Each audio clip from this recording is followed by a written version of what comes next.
Commençons maintenant la correction de l'exercice 4. L'air que nous respirons contient environ 20% de dioxygène et 80% de diazote en volume. Quel volume de chacun de ces deux gaz dans une salle de 90 mètres cubes? À quelle quantité de matière cela correspond-il pour chacun des gaz? Quelle masse de dioxygène et de diazote la salle contient-il?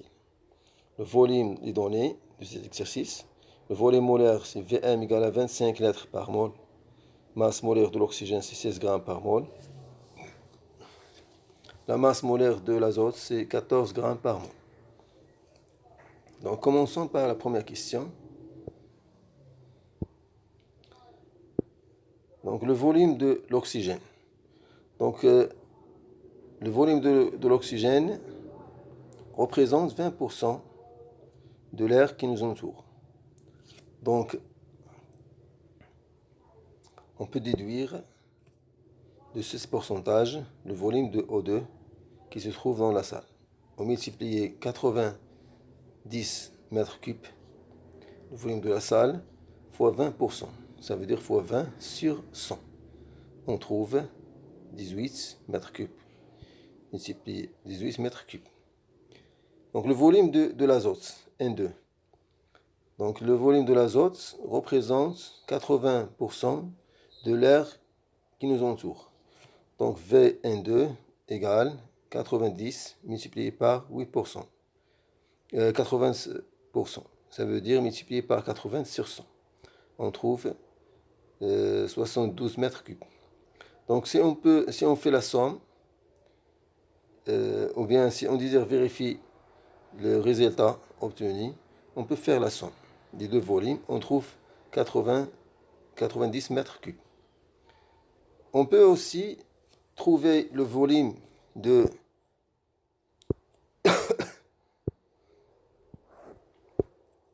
N2 en utilisant la méthode suivante. V de N2 égale à 80 mètres cubes moins le volume de O2.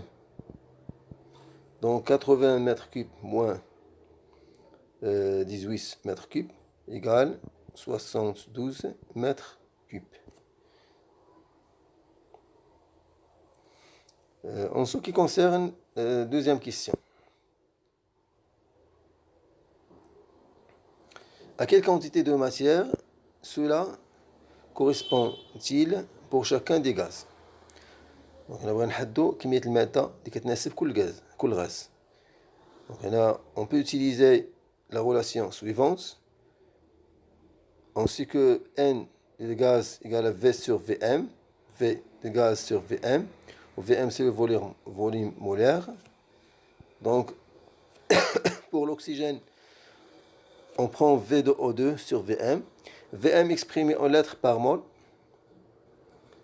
Donc VO2 exprimé en mètres cubes. Donc il faut exprimer V de O2 en lettres. C'est pour ça on multiplie par 10 à la puissance 3.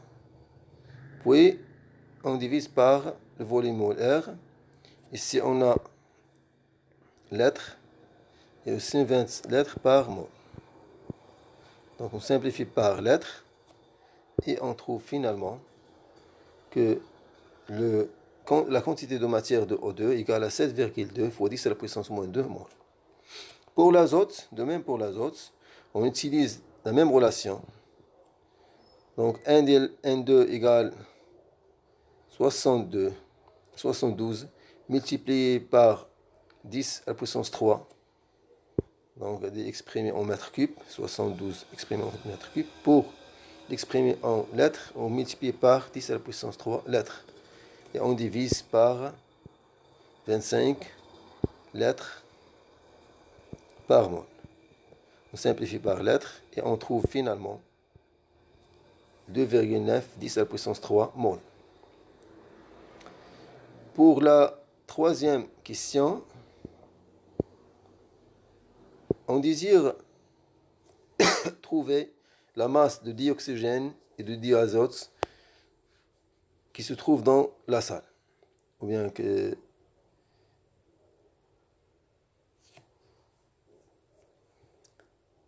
On a les données suivantes. Volume molaire Vm égale à 25 litres mol moins 1.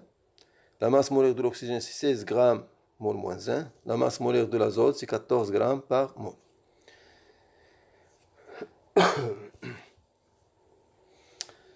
Donc, on sait que N égale à M sur M.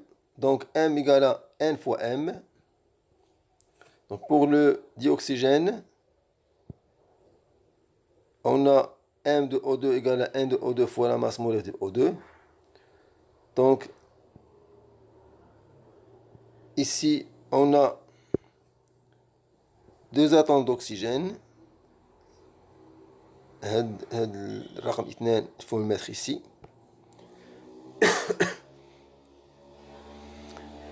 Donc, la masse molaire de O2 égale 2 fois la masse molaire de O, d'oxygène. Donc, la quantité de matière de N2 est dit. Donc, application numérique, on trouve 23 040 grammes. De même pour l'azote, M de N2 égale à N de N2 fois la masse molaire de diazote. Donc ici on a 2.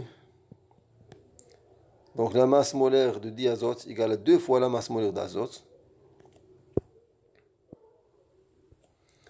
Et lorsqu'on fait l'application numérique, on trouve